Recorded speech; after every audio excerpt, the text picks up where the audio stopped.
हम सरदार हैं, तैयार है, पुरजोश है, बेदार है, तैयार है।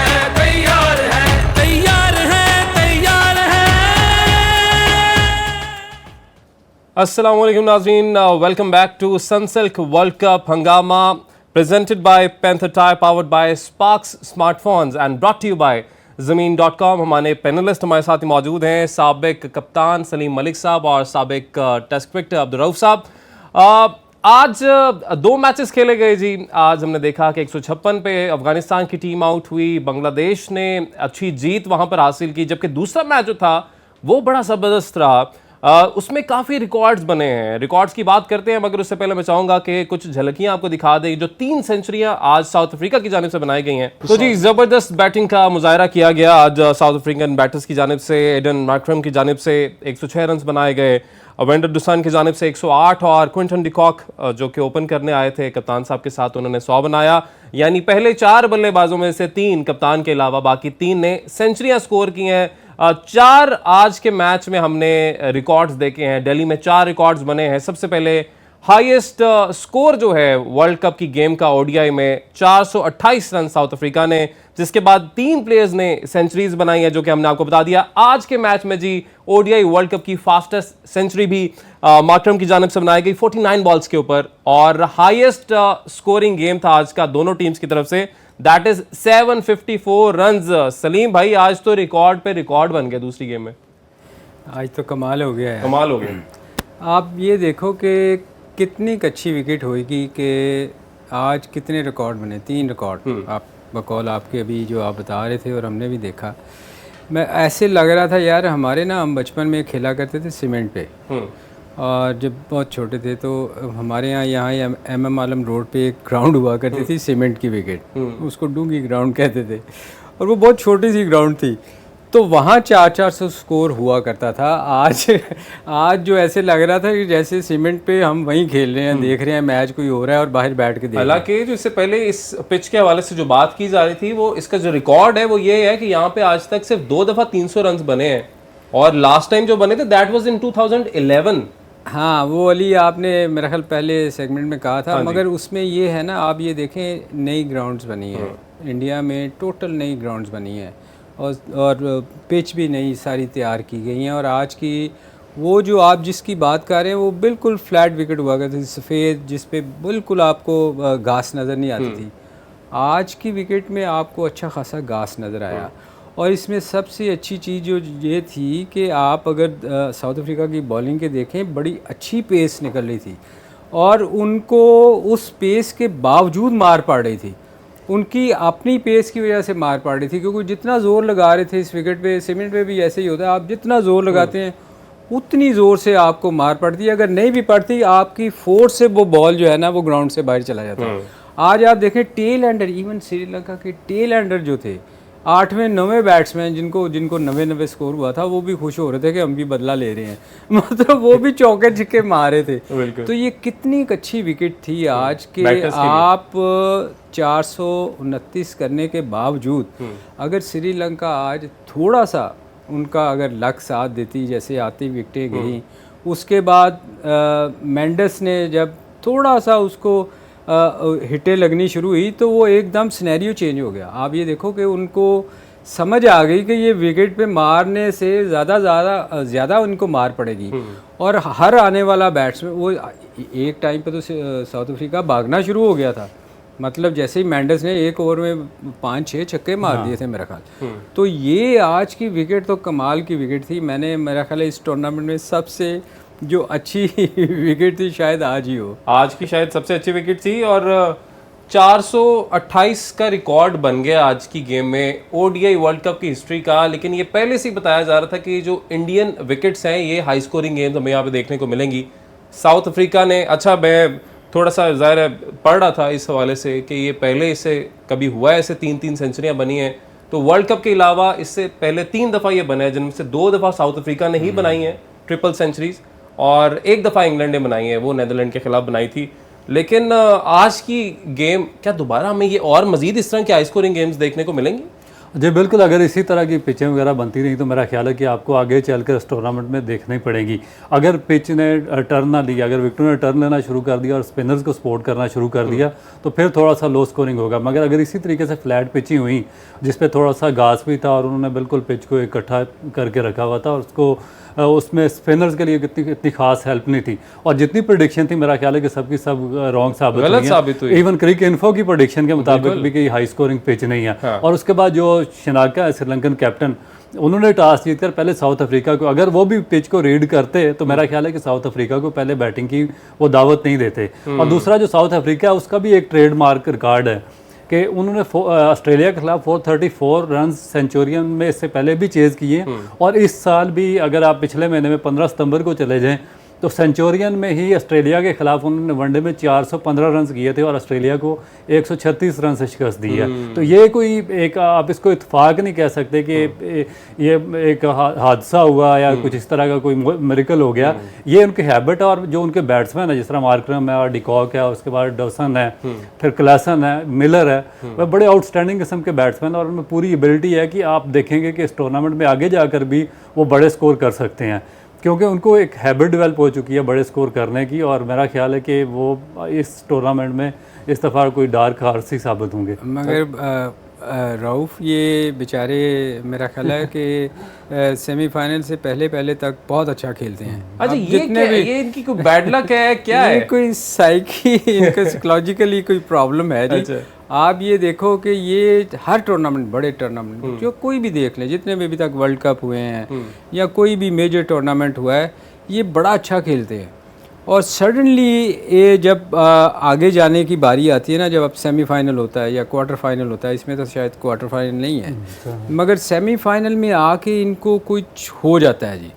ये एकदम ऐसे हारते हैं कि जैसे लगता है कि यार ये अफ़गानिस्तान खेल रहा है या बांग्लादेश की टीम का किसी बड़ी टीम के साथ मैच हो गया। न्यूजीलैंड के साथ भी ऐसे ही, वो बड़ा अच्छा हो। हाँ, न्यूजीलैंड भी, मगर पिछले साल वो फाइनल में आ गई थी, मगर ये तो कभी फाइनल में आए ही नहीं। अच्छा, मगर यार आज एक चीज़ थी कि आज जो उन्होंने बैटिंग की है ना, तीनों ने जो 100 किए हैं, उसमें जो सबसे खूबसूरत चीज़ ये थी कि उन्होंने कोई तुक्के शॉट नहीं मारे। आप एक चीज़ देखो कि श्रीलंका में फिर भी आपको नज़र आया कि वो विकेटें छोड़ के उन्होंने चलाई हैं, मगर इन तीनों बैट्समैन ने, इन तीनों में से जो सबसे खूबसूरत खेला वो डूसन और वो दोनों ने क्रिकेट की शॉटें खेली यार, जो मतलब कोई तुक्की शॉट नहीं थी।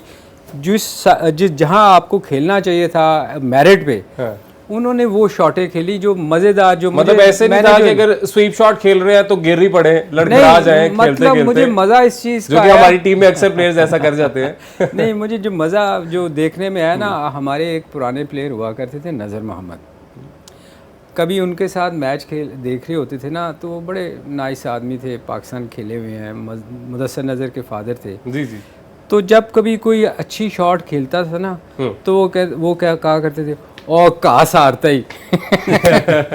तो आज अगर वो जिंदा होते तो मेरा ख्याल हर शॉट से कहते कि यार कहा सारता ही। इतना मजेदार वो आज शॉटें देखने को मिली। लेकिन कसम से अली आज मजा। एक तो 428 रन जैसा बड़ा हदफ आपको मिल जाना, मेरा ख्याल है आधी हिम्मत तो आप वहीं पे हार जाते हैं कि इसको चेज कैसे करना है। लेकिन उसके बावजूद श्रीलंका की जानिब से हिम्मत नहीं आ रही है, हालांकि उनके जो दोनों ओपनर्स थे वो नहीं चल सके। मिडिल ऑर्डर, फिर इवन कि आप टेल एंडर्स को देखें, बड़ा अच्छा सहारा दिया, 326 रन वो भी बना गए। मेंटली तो देखें 400 स्कोर, 300 प्लस भी, इवन 350 प्लस भी अगर कोई टीम करती है तो मेरा ख्याल है वो मेंटली वो हारी होती है। बिल्कुल एक प्रेशर हारी होती है कि यार ये बहुत बड़ा स्कोर हो गया।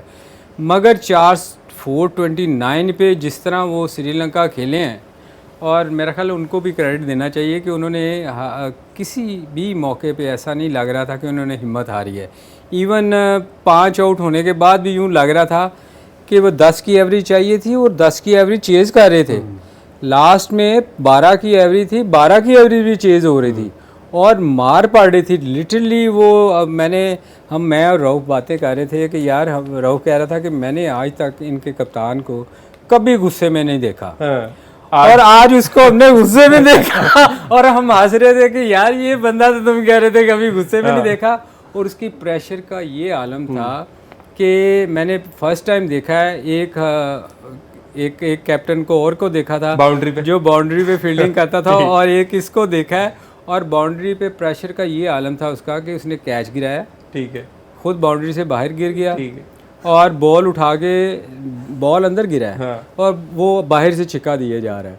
मतलब उसका ये बेचारे का हालत था कि और वो था चौका, अंपायर कह रहे चौका है, अंपायर ने लेकिन चौका कप्तान साहब, दिया है। जो कि साउथ अफ्रीका के कप्तान है, वो कह रहे हैं कि जी ये छक्का है। तो ये जब ये ऐसा आपको देखने को मिले ना, तो अच्छा, ये हालांकि लगता है कि आपकी आप बहुत टीम ने प्रेशर 428 रन्स बनाए हों और आप जो है उसको डिफेंड कर रहे हैं, लेकिन उसके बावजूद अगर कप्तान का ये शायद ये इसकी बड़ी वजह ये थी कि वो खुद शायद स्कोर नहीं कर सके, बाकी टीम ने बड़ा अच्छा स्कोर किया। ले जी हमें एक ब्रेक की तरफ जाना है, ब्रेक लेते हैं जी, ब्रेक के बाद वापस आते हैं, बहुत सारी चीज़ें डिस्कस करनी है। एक तो एक वीज़ाज़ वाला इशू भी चल रहा है कि पाकिस्तानी क्रिकेट शायकीन को वीज़ाज़ अभी तक नहीं मिले हैं, शायकीन को छोड़ें सहाफ़ियों को वीज़ाज़ नहीं मिले हैं जी अभी तक। इस पर कुछ तजावीज़ सामने आ रही हैं कि फिर ऐसे में पाकिस्तान क्रिकेट बोर्ड को क्या करना चाहिए, वो भी डिस्कस करेंगे। ब्रेक लेंगे, ब्रेक के बाद वापस आएंगे।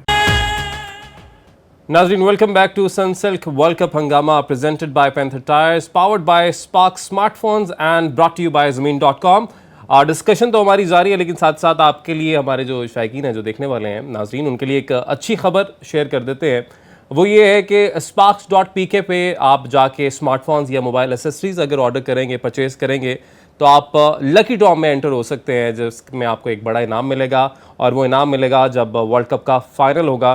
तो सर आप भी वैसे पार्टिसिपेट तो कर ही सकते हैं। हम करेंगे, क्योंकि स्पॉन्सर अगर हमें कुछ देगा तो हाँ, अगर देखें हमें फ़ोन शून आने चाहिए, रौफ को मिलना चाहिए, आपको मिलना चाहिए। वो मैं सर आपको करता हूँ फ़ोन, रात को आ जाएगा। अच्छा जी, डिस्कशन के सर कंटिन्यू करते हैं। ब्रेक पे जाने से पहले हम बात करते हैं, मैच वापस आते हैं, लेकिन पहले वो एहसान मानी साहब का एक स्टेटमेंट आया, उसको थोड़ा सा डिस्कस कर लेते हैं। और वो वाकई बड़ा लेजिट किस्म का मसला तो है, लेकिन उनकी तरफ से ये स्टेटमेंट आना, जब वो आईसीसी के भी सरबराह रह चुके हैं, यहाँ पे उन्होंने पीसीबी को देखा है। इंडिया जो है पाकिस्तानियों के तो वीज़े बिल्कुल नहीं दे रहा, लेकिन पाकिस्तानी सहाफ़ियों के वीज़े अभी तक नहीं दिए। उन्होंने नई अनाउंसमेंट कर दी है पाकिस्तान इंडिया के मैच को लेकर कि 8 अक्टूबर को 14,000 मजीद टिकट्स फ़रोख्त किए जाएंगे। मगर बदकिस्मती ये है कि हमारे जैसे जो शायकीन है वो टिकट नहीं खरीद सकते। क्यों? क्योंकि अगर टिकट लेना है तो साथ आपने होटल की बुकिंग करानी है, फ़्लाइट करवानी है, जो कि शायद वाया दुबई करवानी पड़ेगी, अच्छा खासा खर्चा है।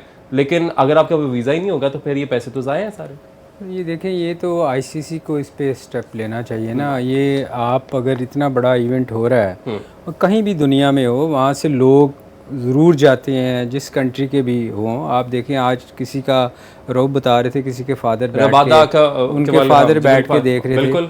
ऑब्वियसली हमारे जो प्लेयर गए हैं, हमारे कप्तान जो बाबर आजम है, उनके वालिद साहब जो शुरू से उनको सपोर्ट करते हैं, तकरीबन हर मैच में जाके वो बैठे होते हैं शायकीन में। लेकिन बदकिस्मती ये है कि उनके भी वालिद साहब को वीज़ा, मेरा नहीं ख्याल अभी तक जारी हुआ होगा। मेरा ख्याल है किसी को भी उन्होंने अभी तक वीज़ा नहीं दिया। तो ये तो देखें, ये तो हमारी गवर्नमेंट को या हमारे पीसीबी के जो हेड हैं उनको इस पे थोड़ा सा स्ट्रांगली एक्शन लेना चाहिए था कि अगर कोई मैच देखने जाना चाहता है, देखें, पॉलिटिक्स पाकिस्तान इंडिया की एक तरफ होनी चाहिए। हम जो स्पोर्ट्समैन, जितने भी स्पोर्ट्स का हिस्सा हैं, जो वहाँ के जो पुराने प्लेयर हैं या करंट प्लेयर हैं, उनको थोड़ा सा इस पे ना इशू उठाना चाहिए कि यार स्पोर्ट्स को कम से कम सियासत में लेके नहीं आना चाहिए। और इतने वर्ल्ड कप 5 साल के बाद होता है, तो उसमें भी अगर आप जाके मैच नहीं देख सकते तो फिर मेरा ख्याल है कि ये अच्छी रवायत नहीं है। अच्छा, ऐसा लगता नहीं है कि हुकूमती सतह पर अभी उस तरह से कोई इस मामले को उठाया गया? क्योंकि एक स्टेटमेंट हमने भी फॉरेन ऑफिस की तरफ से, उसको भी आगे जाके डिस्कस करते हैं। जो थ्रेट मिल रहा है वहाँ पे वर्ल्ड कप को लेके, कहा जा रहा है निशाना बनाया जाएगा, अल्लाह ना करे ऐसा हो, लेकिन उस चीज़ को, उस मामले को तो उठाया जा रहा है, लेकिन ये वीज़ाज़ वाले मामले को नहीं उठाया जा रहा। एहसान मानी साहब ने तजवीज़ दी है, जो वो ये है कि हमारी जो टीम है, पाकिस्तानी टीम, उसको चाहिए कि इस वर्ल्ड कप का बॉयकॉट करके, यानी जो सबसे महंगा मैच जिसको आप कह सकते हैं, पाकिस्तान वर्सेस इंडिया, जिसमें हर पर सेकंड का रेट जो होता है, ऐड का भी बहुत ज़्यादा होता है, बाकी रेट्स तो अलग होते हैं, ये रेट बहुत ज़्यादा, ब्रॉडकास्टिंग फीस, वो कहते हैं कि जी आपको इस मैच का बॉयकॉट करके अगर वीज़ा आपको नहीं जारी करते, आप ये मुद्दा वहाँ पे उठाएं। लेकिन आई डोंट थिंक कि ड्यूरिंग द टूर्नामेंट आप इस तरह की कोई हरकत करके वापस आ सकते। देखिए, सबसे पहली बात हुई है कि पाकिस्तान क्रिकेट बोर्ड को सबसे पहले आवाज़ उठानी चाहिए, क्योंकि आईसीसी इनका ग्रांटर बना था। जब एशिया कप में इन्होंने इंडिया ने टाल मटोल से काम लेना शुरू किया, तो उस वक्त पाकिस्तान ने जो बॉल थी वो आईसीसी के कोर्ट में डाल दी थी, और आईसीसी ने पाकिस्तान को गारंटी दी थी कि हम आपके ये मसाइल हल कराएंगे। तो मेरा ख्याल है कि पाकिस्तान क्रिकेट बोर्ड को एक स्ट्रॉन्ग आवाज़ उठानी चाहिए। और देखें कि ये जो जर्नलिस्ट कम्युनिटी है, वर्ल्ड जर्नलिज्म फोरम है, इसमें पाकिस्तान के जर्नलिस्ट को जाकर आवाज़ उठानी चाहिए। आप देखें कि अगर इंग्लैंड, ऑस्ट्रेलिया या न्यूजीलैंड के सहाफ़ियों को इंडिया में वर्ल्ड कप का वीज़ा ना दिया जाता, तो पूरी दुनिया की जो जर्नलिस्ट कम्युनिटी है उनके पीछे खड़ी हो जाती है और पूरी दुनिया में इसकी आवाज़ उठती। अब पाकिस्तान बेचारा हर तरफ से ही आइसोलेट है, क्रिकेट में भी आइसोलेट है, इसके बाद आपके जर्नलिस्ट हैं उनको भी वीज़ा नहीं दिया जा रहा। फिर क्रिकेट की हिस्ट्री का सबसे बड़ा टूर्नामेंट हो रहा है, उसमें पाकिस्तान की टीम एज ए मेन एक कंपोनेंट है उस टूर्नामेंट की, और उसमें पार्टिसिपेट कर रही है, और किसी पाकिस्तान में क्रिकेट के शायकीन को वीज़ा नहीं दिया जा रहा। तो इससे बड़ी बदकिस्मती क्या होगी? अभी तक कोई strong statement Pakistan cricket board की जानिब से नहीं आई, और अगर पाकिस्तान क्रिकेट बोर्ड पहले स्टेप उठाएगा तो उसके बाद गवर्नमेंट ऑफ पाकिस्तान की रिस्पॉन्सिबिलिटी है कि वो उसको मज़ीद उसको हाईलाइट करेगी। दूसरी, जहाँ तक आपने एहसान मानी की बात की है, तो एहसान मानी साहब को पहले बात करनी चाहिए थी ना, कि हमें उस वक्त इनको ये जो 3-4 बंदे जिनकी ये म्यूजिकल चेयर का खेल चलता रहा पिछले 5-4 साल में, कभी एक चेयरमैन आ रहा है, 6 महीने बाद दूसरा आ रहा है, फिर तीसरा आ रहा है, तो इनको पाकिस्तान के मफाद में, पाकिस्तान के नेशनल इंटरेस्ट में इनको बैठ के फैसला करना चाहिए। बड़ी अजीब व गरीब सी सूरत हाल चल रही है कि वही एक सियासी पोस्ट बन के रह गई है ये, कि जी मैनेजिंग कमेटी के सरबराह मुकर्रर हो जाते हैं और उनका काम होता है कि आप इलेक्शंस कराएं और चेयरमैन एक का इंतखाब कर लें, लेकिन वो कहते हैं जो कर लगी रहे, और वो बस वो वैसे ही मामला चलता रहता है। खैर, ये वाली तो चीज़ें ज़ाहिर है, इस पे हम डिस्कशन अगर लंबी करेंगे तो हमारे 2 दिन लग जाएंगे और शायद मसाइल ये वाले हल तो ना हो। वापस एक चीज़ देखें, कतर में वर्ल्ड कप हुआ ना फुटबॉल का, कतर वालों को उन्होंने कहा जी हम ग्राउंड के अंदर आप कोई बंदा ड्रिंक्स नहीं कर सकता, कोई बिल्कुल सीधे कपड़े नहीं पहन सकता। उन्होंने बड़ा शोर मचाया, उन्होंने कहा जी हम स्पॉन्सर हम कर रहे हैं, हमारे मुल्क में हो रहा है तो रूल भी हमारे चलेंगे। बिल्कुल ठीक है ना जी। अगर पाकिस्तान इंडिया का वो वाहद एक मैच होता है कि पूरे टूर्नामेंट का एक तरफ और इंडिया पाकिस्तान का मैच एक इतना रेवेन्यू इकट्ठा होता है। बिल्कुल अगर ये थोड़ा सा स्टेप उस वक्त स्ट्रांगली लेते मैच टूर्नामेंट शुरू होने से पहले, कि क्या इनको नहीं पता था कि इंडिया हमेशा पाकिस्तान के साथ इस किस्म की हरकतें करता है कि जहां एशिया कप में वो दूसरे मुल्क में हम करवाएंगे, इनको पहले से नज़र आना चाहिए था कि ये जितना पैसा वैसे इन्वॉल्व होता है आप अपनी मांगे रख सकते हैं, अपने मुतालबात सामने रख सकते हैं। देखें, अगर पाकिस्तान रिफ्यूज़ करता ना शुरू में कि हम इंडिया में मैच नहीं खेलेंगे, इन्होंने एशिया कप बाहर खेला है, हम भी बाहर खेलेंगे, तो उनको मारना पड़ना था। और या फिर ये कहता कि अगर जो चीज़ें भी अभी इश्यूज उठ रहे हैं कि हमारे साथ अगर ऐसा हुआ तो हम नहीं आएंगे। हम अच्छा, ये वैसे क्या है, हमेशा पीसीबी को घुटने क्यों टेकने पड़ जाते हैं? पहली बात तो ये कि हाइब्रिड मॉडल मेरी तो समझ में एटलीस्ट नहीं आया था कि आप होस्ट हैं, आप सिर्फ 4 गेम्स होस्ट करते हैं, बाकी 9 गेम श्रीलंका में जाके हो जाती हैं जो कि होस्ट भी नहीं है। तो ये और ये तजवीज़ भी आप ही देते हैं, ये आप ही तजवीज़ दे रहे हैं, आप कहते हैं इंडिया नहीं आ रहा, ठीक है भी ना आए। देखिए, ये कमज़ोरी तो आपकी फिर है ना, अगर आप उस वक्त स्ट्रॉन्ग स्टेप नहीं लेते तो फिर आपकी अपनी कमज़ोरी है ना। असल में देखें, चीज़ें ये हैं कि सबसे ज़्यादा स्पॉन्सरशिप आती है इंडिया से। आईसीसी भी बेबस है, ईसीबी भी सब बेबस हैं उनके आगे। आप देखो, वो टूर्नामेंट के बीच में एम्पायर चेंज करवा देते हैं, टूर्नामेंट के बीच में वो जो चाहे करवा लेते हैं। यानी आप यहाँ पे कहना चाह रहे हैं कि पीसीबी ने बस ये देखा कि हाँ भाई इस मैच से हमें कितना पैसा मिलेगा, शायकीन को मिलते हैं वीज़े नहीं मिलते, वो आप इस टूर्नामेंट में एक चीज़ देखो अली, इस टूर्नामेंट में दुनिया का सबसे बड़ा टूर्नामेंट होता है वर्ल्ड कप। क्या आपको कहीं ऐसा नज़र आया है कि ये दुनिया का नंबर 1 टूर्नामेंट हो रहा है? क्राउड नहीं आ रहा, क्राउड नहीं आ रहा।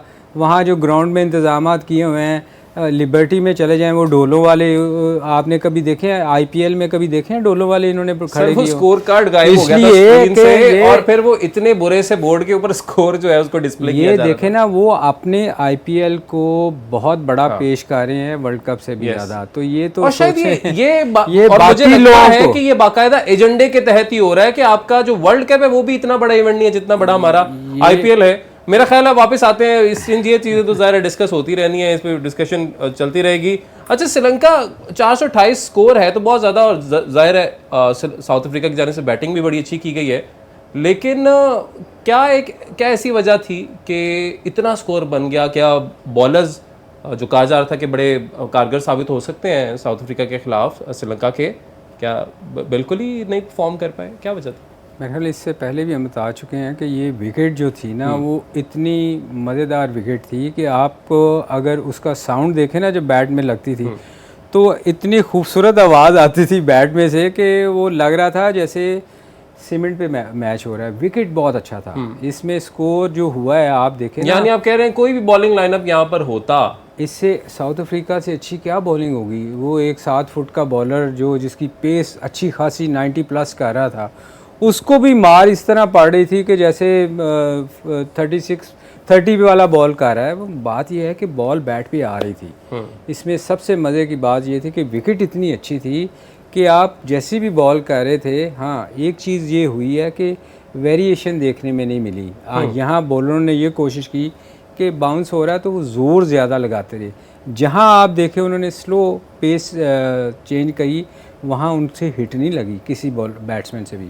तो ये बहुत सारे बॉलरों ने ये गलती की है इसमें, जो मेरा ख्याल अगले मैचों में ऑब्वियसली बाहर जाके वो सोचेंगे कि आप देखो कि हमेशा कैप्टन या सीनियर प्लेयर्स जो होते हैं ना, जो श्रीलंका में हम दोनों डिस्कस कर रहे थे कि जिनको 90 प्लस हुआ है, वो एक ही पेस से बॉल कर रहे थे। किसी ने स्लो करने की कोशिश नहीं की। उसको कोई सीनियर या प्लेयर जाके ना, हमेशा होता ये है कि मिड ऑन मिड ऑफ पे ना सीनियर प्लेयर खड़े होते हैं जो अपने बॉलर जो जूनियर, क्योंकि वो यंग प्लेयर अंडर 19 से आए थे, तो उनको खड़े होकर समझाते हैं कि यार ये तुमने ये करना है, अब ये करना है, जो उनको कोई समझाने वाला नहीं था।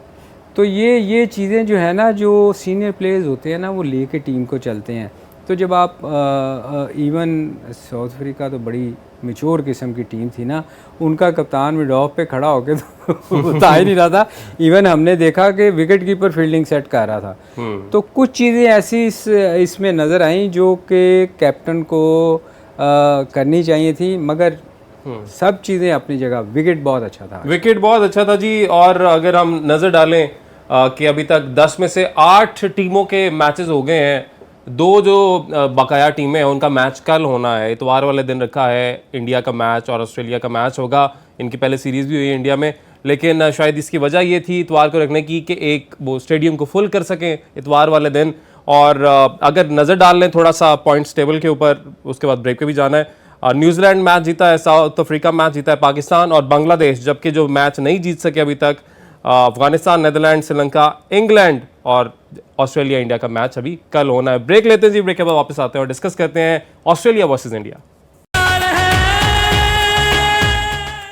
वेलकम बैक नाज़रीन। ब्रेक के बाद एक बार फिर से आपको खुशामदीद कहेंगे सनसिल्क वर्ल्ड कप हंगामा में। और बात हो रही थी कि जी 2 ही टीमें रह गई जिनका मैच अभी तक नहीं हुआ 10 में से, वो है इंडिया और ऑस्ट्रेलिया। पहला मैच इनका कल होने जा रहा है और इतवार के दिन रखा गया है। अभी तक तो हमने यही देखा है कि किसी भी मैच में आधा भी स्टेडियम भरने में नाकाम रहे हैं, लेकिन इंडिया का क्योंकि मैच होगा तो फिर जाहिर है संडे वाले दिन होगा।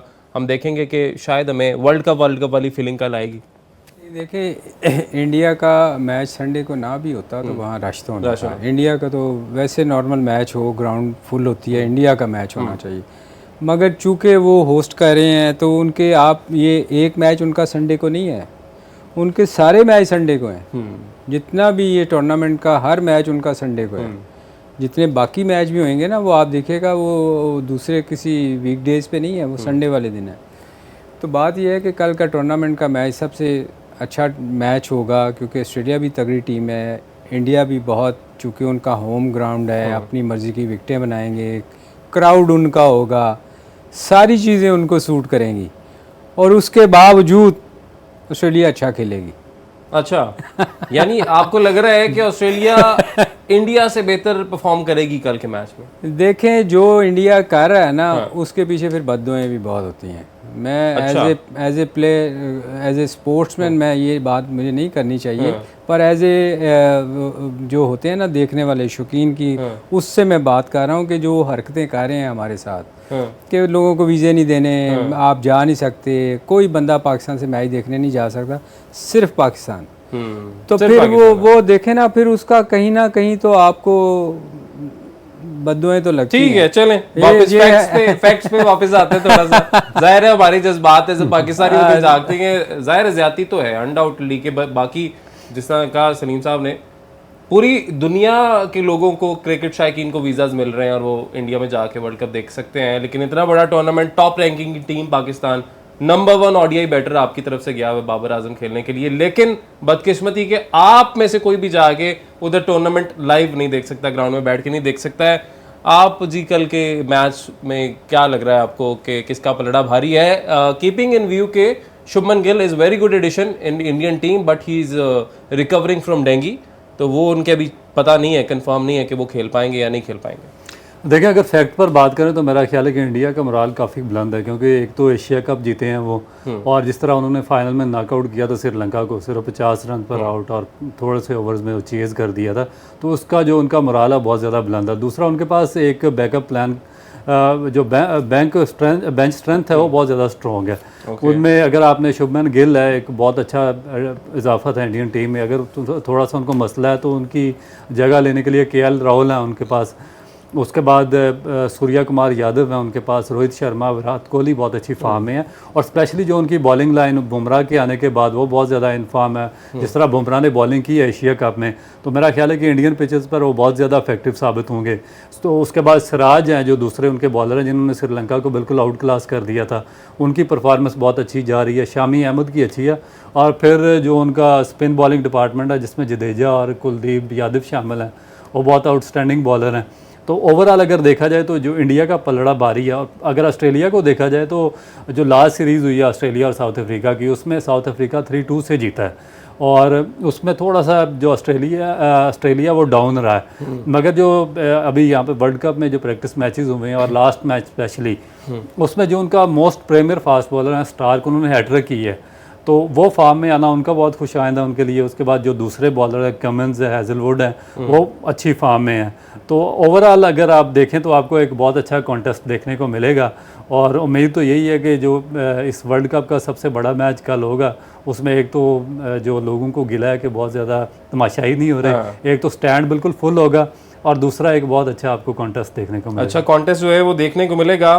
अभी रिसेंट भी ज़ाहिर इनकी सीरीज़ हुई है, एक तो आपने कहा एशिया कप जीतने का एडवांटेज है, फिर ऑस्ट्रेलिया के साथ फ़ौरन बाद आपकी सीरीज़ भी होना, और आपने अभी ही उनके साथ खेला है, तो आप अपनी कंडीशंस पे ही खेला है, तो उसका फ़ायदा इंडिया कल उठा सकेगा? नहीं, ऑब्वियसली मैंने आप शुरू में ये कहा था कि ऑब्वियसली उनके होम ग्राउंड है, क्राउड उनका है, हर चीज़ उनके मतलब की होगी, इवन विकेट पिच वो अपनी मतलब की बनाएंगे। पर कुछ नेचर की भी होती है जो वो अपना काम दिखाती है। गो के जो रऊफ ने कहा बिल्कुल ठीक कहा कि उनकी टीम बहुत बेहतर अच्छा खेलती है, हम हमेशा अप्रिशिएट करते हैं, मैं हमेशा इंडिया टीम को अप्रिशिएट करता हूँ। मगर जब कुछ चीज़ें ऐसी होती हैं जो फिर जब आप कुछ नेगेटिव जाते हैं ना, तो फिर वो आपके ख़िलाफ़ भी जाती हैं। तो कल का मैच अच्छा होगा, अल्लाह करे कि ऑस्ट्रेलिया जीते, और ये जो हमें बीच में थोड़ी मुस्कुराहट होती है ना, ये ऐसे जैसे कोई दूर की कोड़ी लेके आए हैं। मैं इंडिया की तारीफ करना चाहूँ भी तो नहीं कर सकता जो हमारे साथ कर रहे हैं। भाई मसला है कि हमारे दिल दुख रहे हैं, क्योंकि हमें वीज़े ना हमारे साथियों को वीज़े दिए, ना हमारे क्रिकेट के शायकीन को वीज़े दिए। कैसे हम उनकी बहुत तारीफ, मैं देखे उनके प्लेयर्स की बहुत तारीफ करता हूँ हमेशा। विराट बहुत बड़ा प्लेयर है, उनके जितने भी बाकी प्लेयर हैं उनके आप इंडिविजुअल नाम लें, बहुत बड़े प्लेयर हैं, बहुत अच्छा परफॉर्म करते हैं, स्पेशली इंडिया में तो बहुत ही अच्छा परफॉर्म करते हैं, और दुनिया में जहाँ भी जाते हैं इतना डोमिनेट किया हुआ है कि वो अपने मतलब की विकेटें बनवाते हैं, अपने मतलब के एम्पायर रखते हैं, हर चीज़ उनके मतलब की होती है। और हमारे जब ICC में होते हैं, देखे सलीम भाई, हमारे लोग जब ICC में होते हैं तो उनको सपोर्ट कर रहे होते हैं, जब ICC से और PCB से बाहर निकलते तो वो कहते हैं अपनी टीम वर्ल्ड कप मानी साहब की तरह बयान देते हैं कि टीम को वापस आ जाना चाहिए, जब खुद होते हैं तो कुछ कहते नहीं। चले वापस आते हैं गेम की तरफ। इंडियन बॉलर्स की अगर बात की जाए, हमने देखा एशिया कप में मोहम्मद सिराज की जानिब से बड़ी अच्छी, बड़े अंडररेटेड किस्म के पहले बॉलर कंसिडर होते थे, फिर रॉयल चैलेंजर्स बेंगलोर की तरफ से इन्होंने खेला और उन्होंने ही इसको पॉलिश किया। विराट कोहली का बड़ा किरदार है, उनको आप इस टूर्नामेंट में कैसे रेट करेंगे, क्या लगता है, क्या एक्सपेक्टेशंस है? देखिए इस जो इंडियन पिचेस हैं उनका जो ग्राफ है वो फास्ट बॉलर के लिए इतना अच्छा नहीं है, बिल्कुल फ्लैट और बिल्कुल एक आपको लगता है कि आप सीमेंट पे खेल रहे हैं। और इन पिचेस पर जिस तरह अगर आज का आप मैच देखें तो जो दो बॉलर्स थे जो बड़े इम्प्रूव, दोनों 90 से अबव थे, साउथ अफ्रीका के जॉनसन और पाथिराना जो श्रीलंकन बॉलर हैं, और दोनों के 90 से ज़्यादा रन्स पड़े हैं क्योंकि इन एक्सपीरियंस थे और वेरिएशन उनकी बॉलिंग में नहीं थी। हारिस रऊफ को ऑस्ट्रेलिया के खिलाफ वार्म अप मैच में 96 रन्स पड़े थे। और इनमें सबसे अच्छा बॉलर सिराज था, जो स्पिनर था उसने कम स्कोर दिया, उससे कम दिया। और उसमें अब ये जो जिसकी आपने बात की ना, स्पेशली सिराज की क्वालिटी है कि वो बहुत ज़्यादा इंडियन पिचेस पर खेला है और उसको एग्जैक्टली पता है कि इन इंडियन पिचेस पर किस तरह वेरिएशन के साथ बॉलिंग करनी है। यही वजह कि श्रीलंका में बहुत ज़्यादा सक्सेसफुल हुआ है। उसके बाद जो बुमराह बहुत अरसे से उन पिचेस पर खेल रहे हैं, वो भी एग्जैक्टली जानते हैं कि वेरिएशन से कैसे बॉलिंग करनी चाहिए, हमें कौन सी लाइन एंड लेंथ पे अडॉप्ट करनी पड़ेगी और किस तरह बैट्समैन को हम रिसीव करेंगे। जो उनके तीसरे हैं शामी अहमद, वो भी बहुत ज़्यादा मोस्ट एक्सपीरियंस बॉलर हैं उनके। तो उसके बाद जो उनके ऑलराउंडर हैं पांड्या बहुत ज़्यादा इफेक्टिव बॉलर है, वो भी पेस चेंज करते हैं वेरिएशन के साथ और एग्जैक्टली वो उन पिचेस का बिहेवियर जानते हैं कि इन पिचेस पर बॉलिंग गेम है, जो कि ऑब्वियसली हम जब जैसे ही गेम का आगाज होगा उससे पहले हम आ जाएंगे और प्री जो ट्रांसमिशन होगी उसमें हम डिस्कस भी करेंगे। हमें क्लोजिंग का कहा जा रहा है, लेकिन क्लोजिंग से पहले जाते जाते हमने देखा एशियन गेम्स के अंदर हम फाइनल में तो नहीं पहुंच सके, लेकिन जो तीसरी पोजीशन का मैच था बांग्लादेश से वो भी हम हार गए हैं। तो ये जो ग्रास रूट लेवल और फिर जिस तरह के हमने प्लेयर्स, खैर इसको भी हम अगली सुबह इंशाल्लाह डिस्कस करेंगे। नाज़रीन आज के लिए इजाज़त दीजिए, अल्लाह हाफ़िज़। यार है